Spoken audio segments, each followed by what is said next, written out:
This week we've been focusing on different kinds of special diets, and today's recipe is basically completely allergen-free. It doesn't have anything in it that's ever gonna bother you, so go out, get the ingredients for it, and make it today.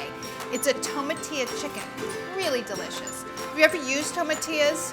This is what they look like. It comes in a husk like this, which you need to peel off. And then you'll notice once you peel it off that they're actually kind of sticky, they're tacky. I don't really know what it is, look it up. So you need to rinse them. They look and feel like hard green tomatoes, but they have a tangy, almost sour flavor that's really delicious. You want to rinse off all that stickiness. Whoops! Escapee! They're actually really easy to get these days. Buy them at most supermarkets. If you can't, use a jar of pre-made green salsa. But before you say you can't, go out and take a look, because chances are you will be able to find them. These need to be pureed in a food processor, but you need to cut them up first. Just makes it easier, break down more evenly. See what the insides look like? Kind of seedy. You don't remove the seeds or anything. Every single bit goes into the food processor. Blend it up, basically making kind of like gazpacho texture. And it gets really, really soupy. I mean, kind of like if you ground up a tomato, a crunchy tomato. Smells tangy. Can something smell tangy? I don't know. Probably not, because it's a flavor. Season a chicken. This is one whole chicken that's been cut up. It's 3.5 to 4 pounds. Give it a nice season, a bit of pepper too, if you'd like. Flip them all over. You wouldn't want uneven seasoning, would you? Season the other side, and then you're ready to start cooking. Okay. This chicken is a little bit heavy. I said it was 3.5 pounds, remember? The first thing that you need to do is brown your chicken. I have a nice heavy pot because I'm going to be braising the chicken. And I have it preheating on a medium-high heat. Add a little bit of oil. You really don't need that much, especially when you start skin side down, it starts rendering fat right out of there, right out of the skin. I can see from the size of my pot that I'm going to need to brown these in batches. Put the chicken in, skin side down, and don't crowd the pan. Otherwise it won't get nice and brown, and then your whole dish will be ruined. You don't want that. While your chicken is browning, you can prep the rest of the stuff for your sauce. Half of a white onion, minced. What has happened to my knife? It's so dull. Dice your onion, if you can. If your knife is sharp enough, you'd be able to. I feel like this is not my knife. Huh, weird. Let's move on. Mince up 2 jalapenos. Seeds or no seeds, your choice. Let it be known that I am no wimp about spice.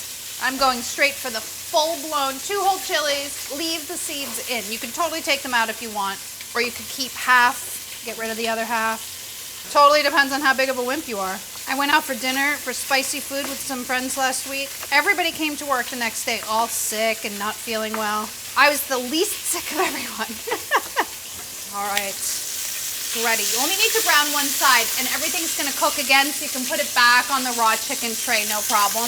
I'm having issues. Having issues. Ah, now that's beautifully browned chicken.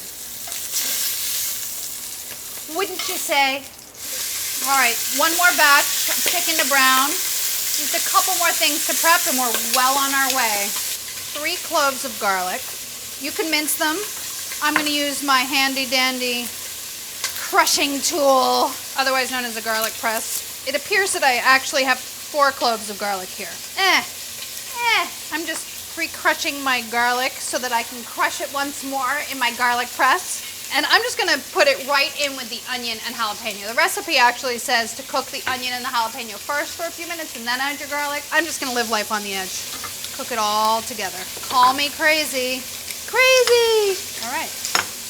The last ingredient that I need for this dish is a can of hominy. I have white hominy. You know what hominy is? It's like a really big corn kernel that's been cooked in lime. Not lime like the fruit lime. I'm not gonna get into the technicalities of it. It's very delicious and you can buy it in a can. Give it a rinse like you would beans. Look at that, nice and big and white. They're like big, white, starchy corn kernels. It's the same kind of corn that tortillas are made out of. Chicken seems to be ready, and in fact, it might be slightly over ready. In the same pot, which accidentally got turned to high for some reason, somebody was being impatient, add a touch of fresh oil, and then the onions, jalapeno, and garlic go right into this pan. Step back, don't burn yourself. Saute these guys up. You just want them to be soft. And then you're gonna cook the chicken and the tomatillo and everything in here. It's gonna make a delicious sauce as it cooks. You can barely see here. I know you can't see anything because of all the steam. Oh my, oh my gosh. Cooking chilies are very treacherous. So don't do what I just did, which is lean over to smell everything. Bad idea. Chicken can go back in now. All the chicken should be able to nestle nice and close together in the pot. You shouldn't have to worry. And then the pureed tomatillos, they go in. Make sure that you stick your finger into the blade, otherwise the blade will fall in. And the hominy also. All you need to do now is bring this to a boil, reduce it to a simmer, cover it, and cook it until the chicken's cooked through. That could take 20 to 30 minutes, it depends. Give it a check after 20. Oh, it's gonna be good. All you need to do is chop up some cilantro for the garnish. When was the last time I used cilantro? I've been using basil lately. Back to cilantro, my 2 favorite herbs. They make everything taste better. That's just all there is to it. Unless you hate cilantro, and then they don't. That's it, I just need to wait for the chicken to cook. I'm gonna cover my cilantro with a damp towel so it doesn't dry out. See you in a few. I think it's done now. It's been simmering away. Oh, smells so good. Wait till you guys make this at home. You're not gonna believe it. It's so simple, so few ingredients, and so delicious. A ladle will be appropriate for this. You're really not gonna believe how easy this is. Don't forget your cilantro. I'm not gonna wait. I'm just gonna dig in.